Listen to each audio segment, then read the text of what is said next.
राधे राधे गुरु जी। राधे राधे। अस्मद् गुरुभ्यो नमः। अस्मद् परम गुरुभ्यो नमः। अस्मद् सर्व गुरुभ्यो नमः। श्री राधा कृष्णाभ्याम नमः। श्रीमते रामानुजाय नमः। लंबोदरम परम सुंदरम एकदंतम रक्तांबरम तनयनम परमं पवित्रम उदद्दिवाकर ज्वलकाय कांतम विघ्नेश्वरम सकल विघ्न हरम नमामि। शरीरम स्वरूपम ततो वै कलत्रम यश्चारुचित्तम धनुमेरुतुल्यम मनश्चैचलग्नै श्री गुरुरंग पद में तत्किं तत्किं तत्किं तत्किं नारायणं नमस्तुभ्यं नरं नैव नरोत्तमं देवी सरस्वती व्यासं ततो जयमुदीरयेत्। कृष्णं त्वदीयाय पद पंकज पंचरान्ते अद्यैवते विशदु मानस राजहंसे प्राण प्रयाण समय कफवात पित्तौ कंठावरोधेन निधो स्मरणं कुतस्ते बर्हा पीडम नटवर वपुर्न्यो कर्णिकारं बिभ्रद्भासं कनक कपि संवैजयन्ती च मालाम् रंदान वेणुधर सुधिया पूरियन गोप वृंदय वृंदारण्य सुपद रमणं प्रविधम गीत कीर्ति करार बिंदेन पदार बिंदम मुखार बिंदम विनेशयंतम पटस्य पत्रस्य पुटस्य याने बालम मुकंदम मनसा स्मरामि। श्री लक्ष्मीनाथ समारंभम नाथयामुनि उत्तमं मध्यमाम् अस्मिदाचार्य पर्यंतम वंदे श्री गुरु परंपरा। मुखम करोति वाचालां पंगुं लंघयते गिरिं यत्कृपालतोऽहं वंदे परमानंद माधव। माँ शारदे कहाँ तू बीणा बजा रही है छम छम छमाती आजा बाणी बुला रही है। भक्त भक्ति भगवंत गुरु चतुर नाम बपुए इनके पद बंदन किए नासत विघ्न अनेक। अनंत कोटि ब्रह्मांड नायक अचिंत्य कल्याण गुणगण निधान सर्वेश्वर सर्वाधिपति अकारण करुणा वर्णालय अकारण करुणा कारक सकल जन कल्य शापहारक परात्पर पार ब्रह्म अनंत कोटि कंदर्प दर्प दलन पट्यान निर्गुण निराकार सगुण साकार जगदैक बंधु कर्णेक सिंधु सच्चिदानंद घन परमात्मा श्री राधा गोविंद सरकार उनका ये बांग में शब्द में विग्रह श्रीमद् भागवत महापुराण को कोटि से नमन बंदन अभिनंदन। परम आराध्य राधा रमन बाधा हरण नंद नंदन यशोदा नंदन देव की परमानंदम श्याम सुंदर और उनकी आह्लादनी शक्ति प्राण पिया जगत बंदनी भानु नंदिनी बरसाने वाली श्री किशोरी जी राधा रानी जी के युगल चरणार बिंदों में दास का बारंबार प्रणाम।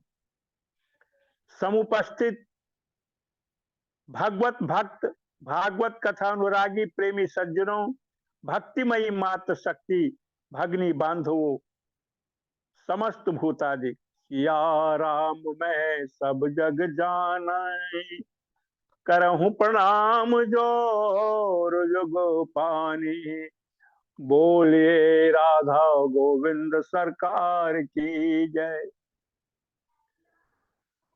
गत प्रसंग में ऋषि कर्दम एकांत में कपिल भगवान के पास गए और उनके चरणों में प्रणाम किया और उनसे आज्ञा लेकर के सन्यास धर्म को स्वीकार कर भगवान का भजन कर भगवत धाम को प्राप्त हो गए। बोलिए भक्त वत्सल भगवान की जय भागवत पुराण की जय गुरुदेव भगवान की जय। अब आगे की कथा पिता कर्दम ऋषि के वन चले जाने के पश्चात भगवान कपिल अपनी माता का प्रिय करने की इच्छा से बिंदु सरोवर में ही कुछ दिन ठहर गए। एक दिन माता देवहूति कपिल भगवान के पास आई और उनके चरणों में प्रणाम किया और उनसे निवेदन किया, निर्विणाम नितराम भूमन्य संद्रिंद्रिय दर्शनात् ये न संभाद्य मामे न माने न प्रपन्नांधम तम प्रभो। हे प्रभु, इन इंद्रियों की विषय वासना से मैं थक गई हूँ, अज्ञान अंधकार में पड़ी हुई हूँ, इसलिए प्रकृति और पुरुष के विवेक के लिए मैं आपकी शरण में आई हूँ। मैं आपको प्रणाम करती हूँ प्रभु, इसका उपाय बताइए, किस प्रकार मैं इससे मुक्त हो सकती हूँ। माता देवहूति के इस प्रकार प्रश्न पूछने पर कपिल भगवान ने कहा, योग अध्यात्मिक पुंसाम न मतो निश्रेयसाय में अत्यंतो परितिर्यज्ञ दुखस्य च सुखस्य च। माताजी, सुख और दुख की आत्यांतिक निवृत्ति का एकमात्र साधन है आध्यात्मिक योग। चेत खर्वस्य बंधनाय मुक्ते चात्मनो मतम। माता जी, यह चित्त ही बंधन और मोक्ष का एकमात्र कारण है। जब यह मन गुणों में विषयों में आसक्त हो जाता है तो बंधन का हेतु होता है, और जब यही मन परमात्मा में अनुरक्त हो जाता है तो मोक्ष का कारण बन जाता है। मन के हारे हार हैं, मन के जीते जीत, मन ही मिलावत राम सो मन ही करत अजीत। माता जी, इसलिए सदा सर्वदा संत पुरुषों का और संतों का, महात्माओं का संग करना चाहिए। तितिक्षुवे कारुणिक सुहृद सर्वदेही नाम अजात सत्र व शांता साधु साधु भूषा। तितिक्षा, तितिक्षु कहते हैं जो परम सहनशील है, अहेतुक कारण कारक, करुणा कारक, समस्त प्राणियों के प्रति सौहार्द रखने वाले, शत्रु से रहित, परम शांत साधु पुरुष प्रतिदिन मेरी कथाओं का गान करते हैं। उनका श्रवण करने से संसार से आसक्ति छूट जाती है और मुझ में प्रेम उत्पन्न हो जाता है, मेरी भक्ति की प्राप्ति होती है। माता देवहूति पूछती हैं, क्वचित युचिताम भक्ति की दशो मम गोचरा या पदम ते निर्वाणम मंजसा सानवास नभा एम। कि प्रभु, मुझे जैसी अबला स्त्री के लिए आपकी किस प्रकार की भक्ति उचित है, जिसको करने से मैं सरलता से निर्वाण पद को प्राप्त कर सकूं। कपिल भगवान कहते हैं, माता जी, मेरी निष्काम भक्ति मुक्ति से भी श्रेष्ठ है। जैसे जठराग्नि खाए हुए अन्न को पचा लेती है, उसी प्रकार निष्काम भक्ति कर्म संस्कारों से प्राप्त होने वाले इस लिंग शरीर को जला करके भस्म कर देती। माता जी, संसार में सबसे बड़ा साधन यही है कि तीव्र भक्ति योग के द्वारा मन मुझ में लगाकर स्थिर हो जाए। और माता देवहूति फिर से प्रश्न पूछ लेती हैं कि प्रभु, प्रकृति के कितने तत्व हैं, प्रकृति में रहते हुए प्राणी किस प्रकार से उनको मुक्त हो सकता है।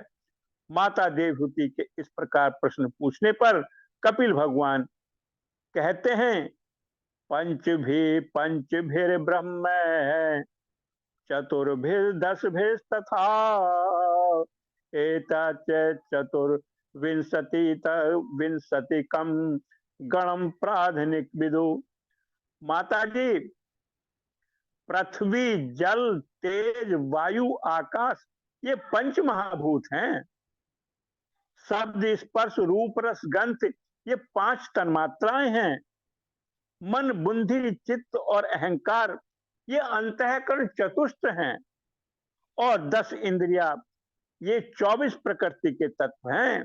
यानी कि पंच महाभूत, पंच तन्मात्राएं और अंतःकरण चतुष्ट, अंतःकरण चतुष्ट में मन, बुद्धि, चित्त और अहंकार, और इसमें 10 इंद्रियां, इस प्रकार से इस शरीर का निर्माण हो जाता है। माता जी, जिस प्रकार जल में पड़ने वाले सूर्य के प्रतिबिंब पर जल की शीतलता, चंचलता आदि गुणों का संबंध नहीं होता, उसी प्रकार प्रकृति के कार्य, इस परिसर में रहने वाली आत्मा भी प्राकृतिक सुख दुख आदि धर्मों से लिप्त नहीं होती। परंतु जब यही आत्मा प्राकृतिक गुणों से अपना संबंध स्थापित कर लेती है और मैं करता हूं, मैं भोगता हूं, इस प्रकार मानने लगता है, तो फिर संसार में उत्तम, मध्यम और अधम योनियों में घूमता रहता है। माताजी, जो इससे मुक्त होना चाहता है, जो इस संसार बंधन से छूटना चाहता है, वह तीव्र भक्ति योग और वैराग्य के द्वारा अपने मन को धीरे धीरे बस में करने का उपाय करे और श्रद्धा पूर्वक अष्टांग योग का श्रेय ले यमादि साधनों का अभ्यास करे।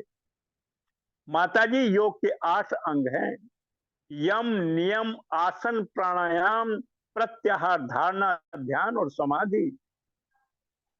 और सर्वप्रथम साधन जो यम का पालन करता है, यम भी 5 प्रकार के हैं: अहिंसा, सत्य, सत्य, ब्रह्मचर्य और परिग्रह। और इसके पश्चात नियम भी 5 हैं: शौच है, संतोष है, तपस्या, स्वाध्याय और ईश्वर प्राणिधान है। इन यम नियमों का पालन कर किसी पवित्र स्थान में उत्तम आसन बिछाकर स्थिर बैठने का अभ्यास करे और प्राणायाम के द्वारा प्राणों का शोधन करे।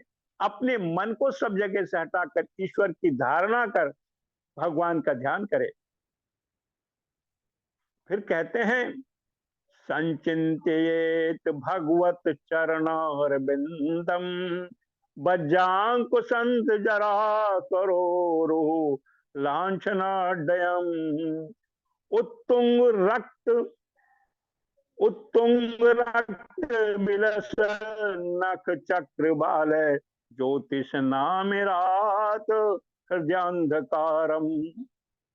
सर्वप्रथम भगवान के चरणों का ध्यान करे, चरण कमलों का ध्यान करे।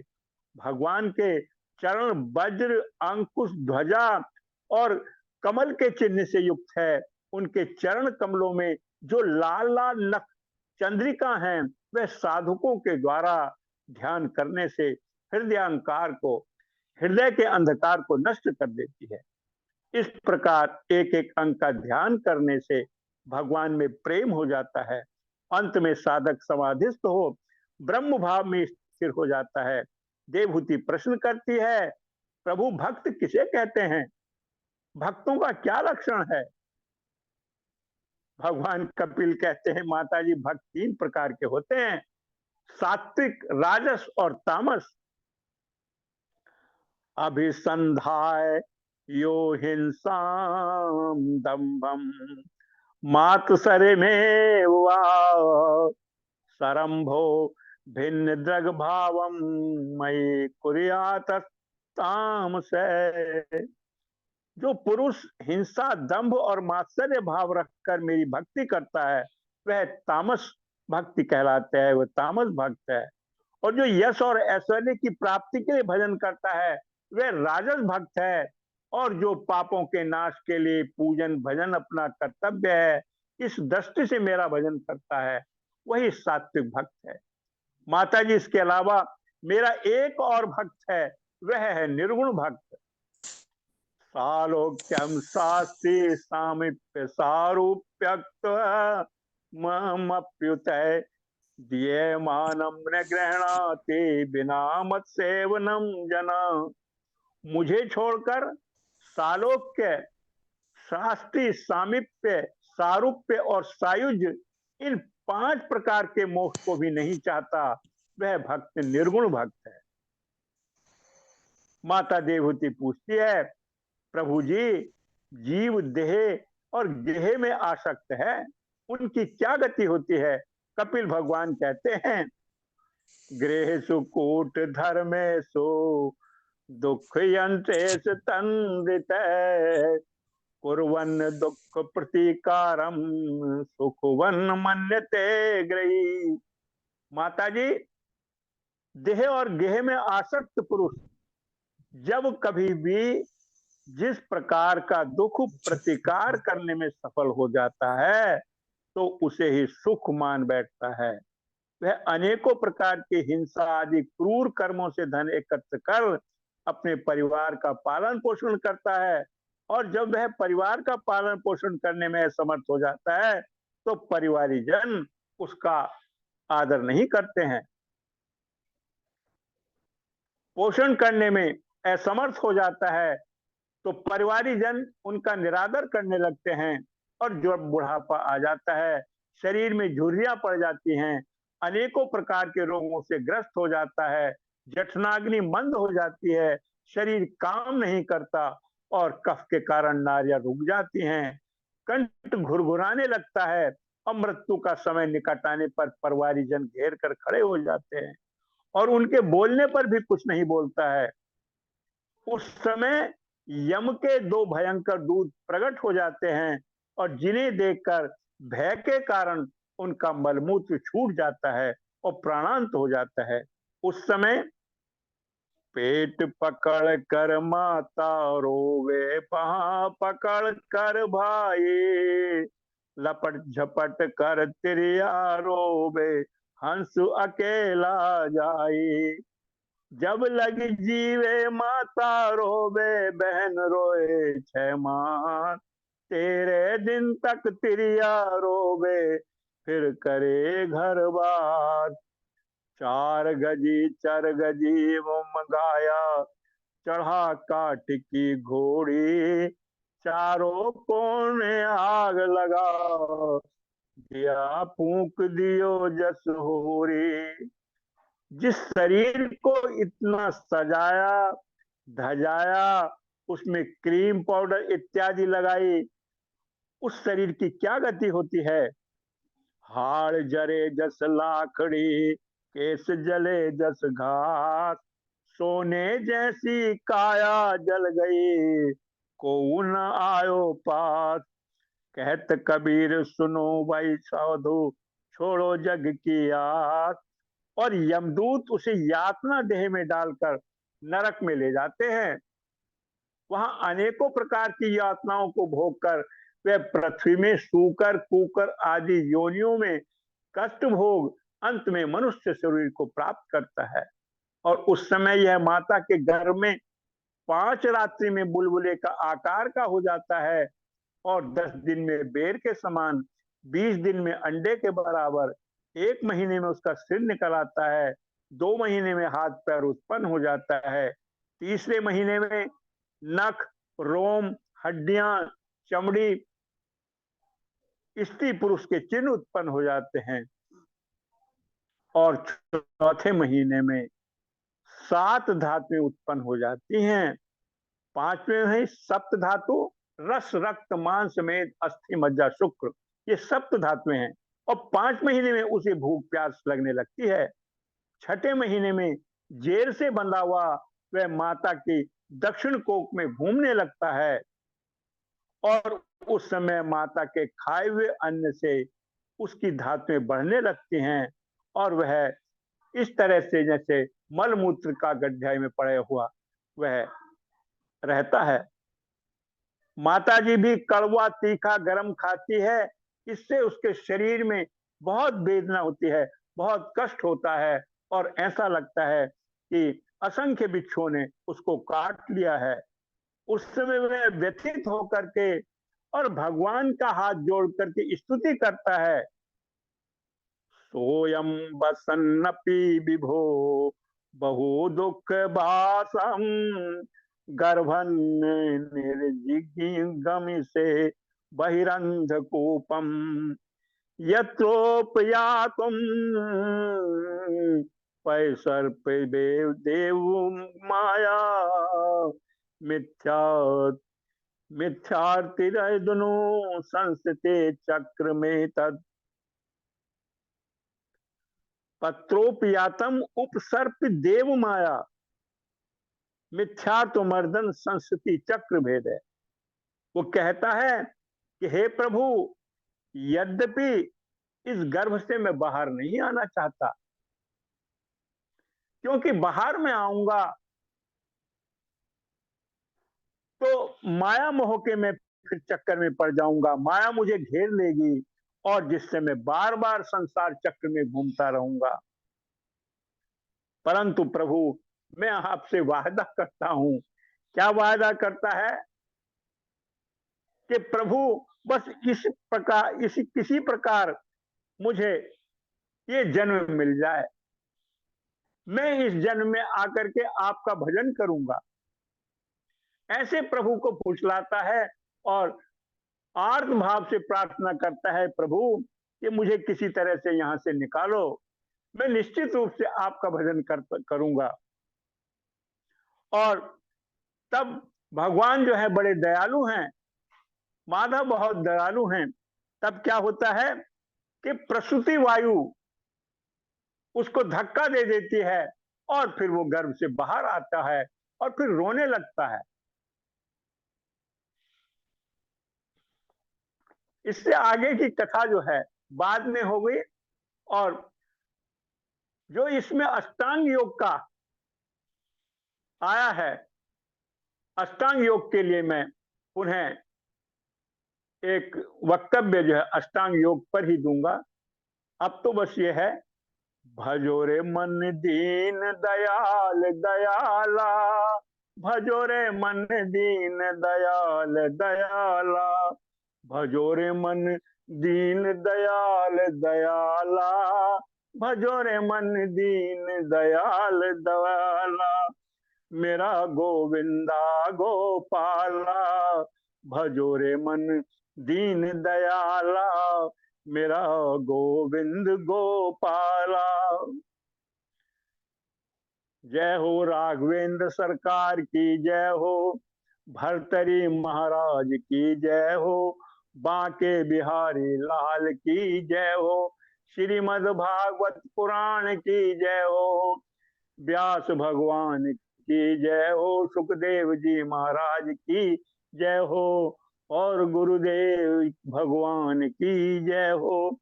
तदीयाय वस्तु गोविंदम, प्रभो तुभ्यं में समर्पय। राधे राधे गुरु जी। डॉक्टर साहब की जय हो। बहुत बढ़िया, बहुत बढ़िया। आपने गाना भी बढ़िया गाया। गाते हैं और सुनाते नहीं हैं। अरे गुरुजी भैया प्रणाम। गुरुजी प्रणाम। राधे राधे। आज के लिए क्षमा चाहता हूँ, आज मैं बहुत व्यस्त था, इसलिए बराबर क्लास नहीं ज्वाइन कर पाया हूँ। कोई जी। बहुत अच्छा डॉक्टर साहब, बहुत अच्छा, बहुत बढ़िया।